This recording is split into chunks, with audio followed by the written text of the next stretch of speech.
Getting ahead of ourselves, Adam, because there's one thing we want to mention this week. We'll hit off here is that Tony Yannuzzi, our FCW correspondent, FCW, of course, being WWE's developmental territory, their only one now down in Florida, basically, which is just ridiculous. Which is one of many reasons why they don't have any new stars coming out of 2009. They've just released a bunch of guys, haven't they, Adam? Yeah, and I have a list here. Some great names, by the way. We got Sweet Pappy Sanchez, Dino Carter, Chris the Bambi Killer, who I've actually seen here before. He wrestled in Ireland a couple of times. That's right. Lennox McEnroe, Leroy Morgan, and Lift Swanner.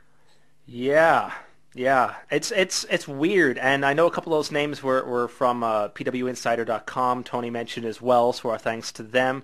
And it's Steve DJ Gabriel Lewington we saw on ECW TV, and he's now gone. The rest of these guys, I mean, I don't think we've ever seen on television, have we? Nope, never. That's kind of bizarre because they got this weird thing where they'll pick up these guys who are of normal size and look with great work ethic, and oftentimes, I'm not saying everybody who's small is great here. That's not what I'm saying. But the smaller guys that get picked up, they have to have something special. They have to have a great promo ability. They have to have great charisma, the stuff that it really takes.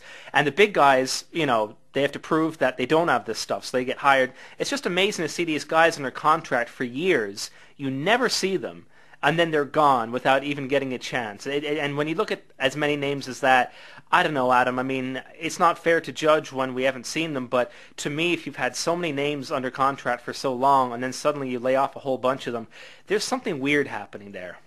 Yeah, and another note as well, when you talk about maybe guys are too small and they can't get on the show, I think another thing you got to bring up is it matters what your name is nowadays, because they signed Ricky Steamboat Jr. and he's starting in their developmental territory this week. Yes, yes. And when you look at the main roster and Raw and SmackDown, the amount of guys that are just related to stars, sons or brothers, it's huge. Randy Orton, Ted DiBiase, Cody Rhodes being obvious examples, but there's many, many, many more. In the past, we had The Rock. And Yeah, of course, yeah, The Rock is third generation, and we've said it before many times, but if you bring up the biggest draws from the last 50 years, especially going back before the last 10 years, 99% of the time, they won't fit into the mold of what WWE looks for when they hire guys, and it's disheartening to see so many guys released from their only developmental territory, because Lord knows right now they need new faces on the show, and they need new guys elevated to the main events, like Evan Bourne, but